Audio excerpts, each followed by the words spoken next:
The Moogle treasure trove will be returning on February 26th, and with it are plenty of rewards you can now buy for Moogle tomestones. So let's take a look at the rewards this time, and if they are worth farming for. Let's start with the 3 items that are currently not available in the game outside of the treasure trove. First is the Paisa earring. This is the most expensive item for 100 tombstones. This earring is unique to this particular treasure trove and is unlikely to be coming back anytime in the nearby future. The next unavailable item is the Inferno jacket. This decorated leather jacket with Ifrit on the back will cost you 50 tombstones. And finally is the Falcon ignition key, which gives you the Falcon mount. You can also get that for 50 tombstones. But now let's look at the other items for 50 tombstones that are all available in-game in some fashion. The first item is the Shadow Whippet Trumpet. This one gives you the Shadow Whippet mount, which is otherwise obtainable from the Minstrel Ballad Hades Elegy, which is a level 80 extreme trial. Next is the Magic Bed. This crafted mount is made by a level 80 carpenter and is sellable on the market board, so make sure to check the prices before you buy it. This time around we have one barding. For 50 tombstone you can get the Queen's Guard barding. It can usually be obtained from the final chest in the Delubrum Regiane, which is a savage field operation in Eorzea. It is sellable on the market board, so make sure to check how much it costs there, but if you're not much for farming Eorzea, you could grab it now for some tombstones. In this group there is one minion, which is the Ancient One. It is sellable on the market board. So make sure to check your prices. It otherwise drops from the Anamesis Aniter dungeon, which is a level 80 dungeon. The final item in the 50 tombstone group is the Primal Angel Orchestration Roll.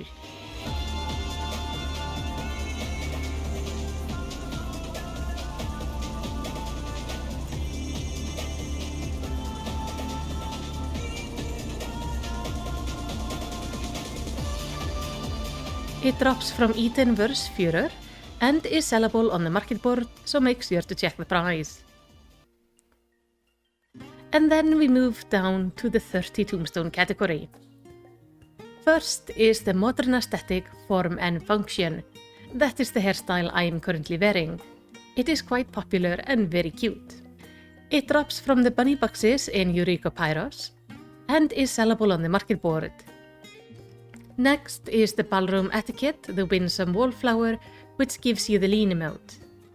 You can also get this for 1800 Skybuilder scripts in the Firmament, which do not take too terribly long to farm, but if that is content you're not keen on, then this is a good way to get the emote instead. Though make sure to check the market board in case it's on sale there. There is one accessory item, that is the Pleasant Dot Parasol, which you can get from the Eorzea Resistance Quartermaster for 25 Eorzea clusters. Done any farming in Eorzea, you are likely to have some clusters already. Otherwise, these do not take too terribly long to farm, especially if you get a group together. So the 30 tombstone price tag might be a little bit high. Next is the MGP Platinum card. You can exchange 30 tomes for 50,000 MGP. If there's nothing else you want to get, then this is a good way to at least get some extra MGP out of the event. Finally, there are 4 mounts in the 30 tomes category. First are 2 reputation mounts, the Elf's Horn and the Bomb Palanquin Horn.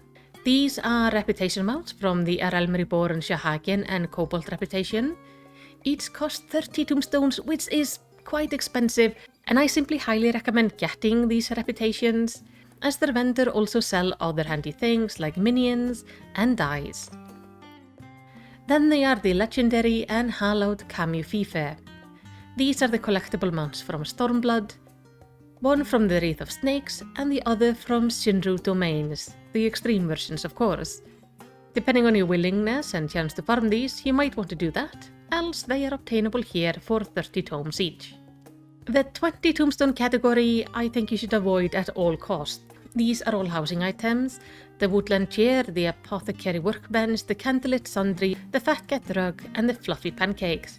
All of these are lovely housing items. They're very pretty and I even have some of them in my own house.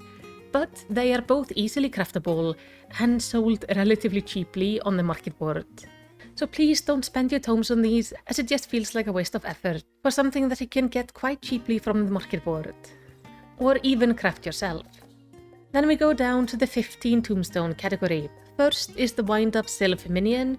This one is a reputation minion from the sylphs, which is also a Realm Reborn reputation. Again, I highly recommend just getting the reputation up. Then we go down to the armor. This time around it is the Skallic armor. It is only the chest and leg pieces, and each individual piece will cost you 15 tombstones. These drop from the drowned city of Skalla, which is a level 70 instance. I would recommend trying to farm the pieces you want first, but by the end of the event, if you're having no luck, or if you simply just absolutely do not want to farm, but not before then, as you might want to use the tombstones for something more substantial. In this group are also the special Time-Born maps. These treasure maps are special because they guarantee that you will always get a portal when you use them. And these are the maps for level 70, 80 and 90 areas. Going down to the 10 tombstone category, we start with the riding maps. Don't get those. I mean, if there's nothing else you want to do and you really want to collect them, sure, get them. But honestly, riding maps only affect you as you're riding on the ground, and these are all areas you are much more likely to be flying, and flying will always keep you at max speed. So it does not seem worth it, except if you just want to get it for the fun of it. There are also 2 triple triad cards in this group, the Porogo card and the Honoroid card. The Porogo card you can get from fighting Saika in Idleshire, and the Honoroid card you can get from fighting, well, him in House for Tempt. Then there are 3 cards from instances. There is the Seeker of Solitude card from the Grand Cosmos, the Shadowbringer's Warrior of Light card from the Seat of Sacrifice, both the normal and extreme version, and the Eden's Promise card from Eden Promise Eternity, both normal and savage. If you are having rotten luck in getting these cards, it might be worth getting them now, as each one only costs 7 tomes. In the 7 tomes category are also 2 minions. First is Bitty Duckbill, which you can obtain for 800 sack of nuts. You get sacks of nuts by doing any hunts, so I would recommend doing those and getting this one that way. But otherwise, if you're not interested, it's only 7 tomes, so it's not that bad, and he is really cute. The other minion is Bacon Bits. You could possibly find him on the auction house. Otherwise, he drops from the sacks in Eureka Orthos, or even your botanist retainer might just bring this little piggy home. And the final 7 tombstone item is the Garden's Gate Orchestration Roll.